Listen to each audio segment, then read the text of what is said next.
You are welcome to the practical session of our topic, expressing impossible and improbable conditions in English grammar. This is the practical exercise. But this practical exercise is going to take a different turn, it's going to take a different way. We are going to look at the two sides together.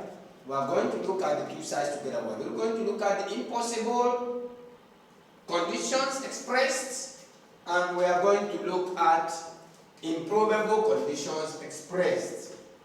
Improbable conditions expressed. We are going to look at that. We are going to weigh the two. We are going to weigh the two. As you copy that, you look at the two. Now, let's look at both sides. This is impossible conditions expressed. That is impossible, improbable condition expressed. This is impossible condition expressed, improbable condition expressed. Now, we're going to look at the two sides. Then we're going to look at the two sides. Look at this. If I had known, this is past perfect. That's why you see had known, had known, had known. This is past perfect. Here you see knew. This is past tense. Okay? So that's why impossible conditions are expressed by past perfect. Past perfect. So you see had known. But improbable conditions expressed by past tense. Okay? Knew. Know, knew, known. So that's what we see there. Now, let's see here. If I had known, I would have given her the money. If I had known,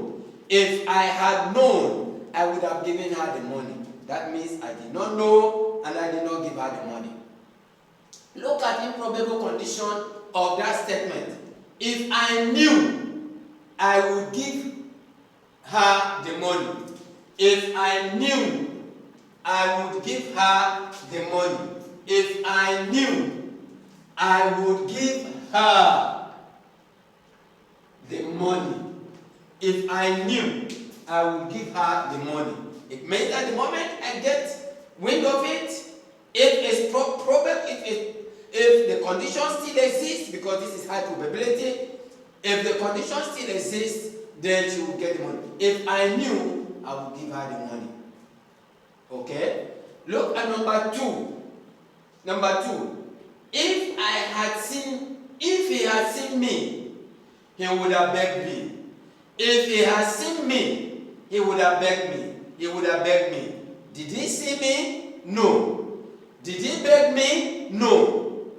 So this is an impossible condition existing here. So the situation had gone, the situation had completed. He did not see me and he did not beg me. That's what we say. If he had seen me, he would have begged me. That means he did not see me and he did not beg me. Now here, improbable condition. If he saw me,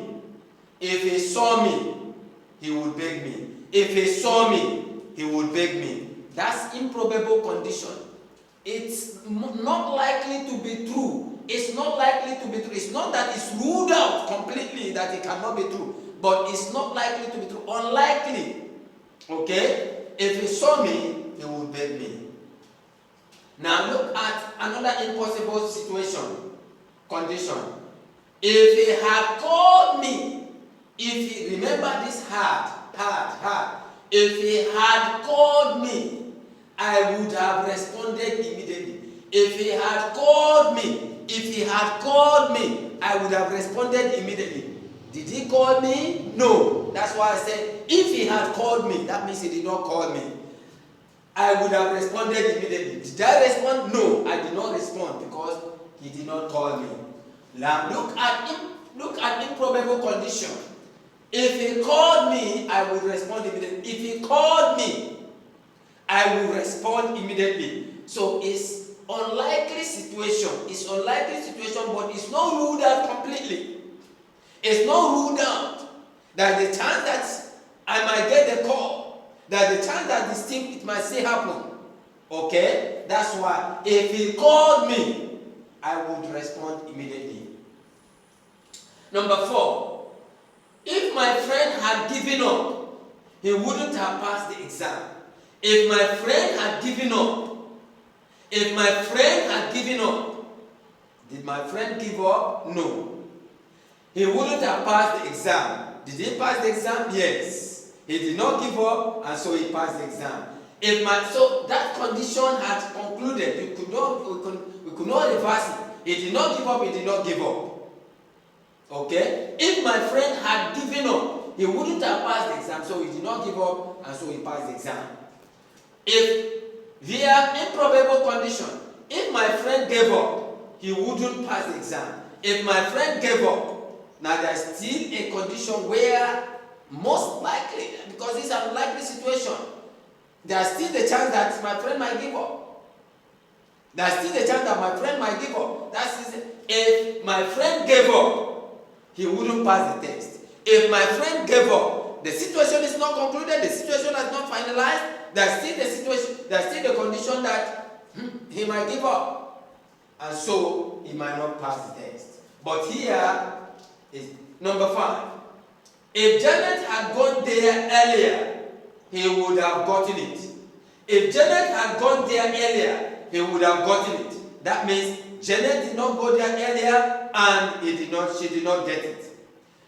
Janet did not go there earlier and she did not get it. So that situation is concluded. And now look at the improbable side.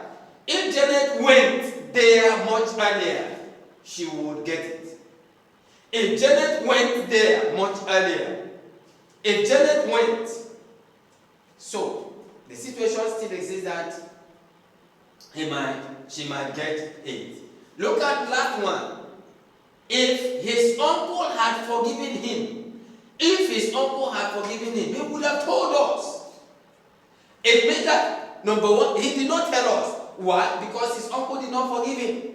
If his uncle had forgiven him, he would have told us. His uncle did not forgive him and he did not tell us. Okay? Now look at it.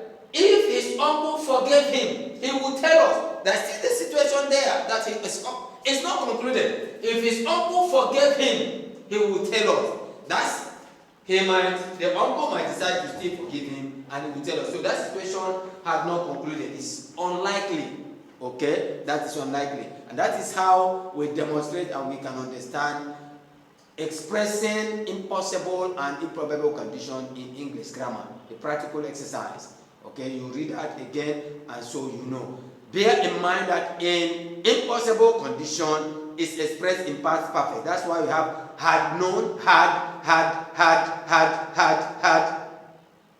known, had seen, had called, had given up, had gone, had forgiven. But in improbable conditions, you see is imperfect tense. Knew, saw, called, gave, went, forgave, past tense. So you can understand that. So if you like our video, please subscribe, give us a thumbs up and share.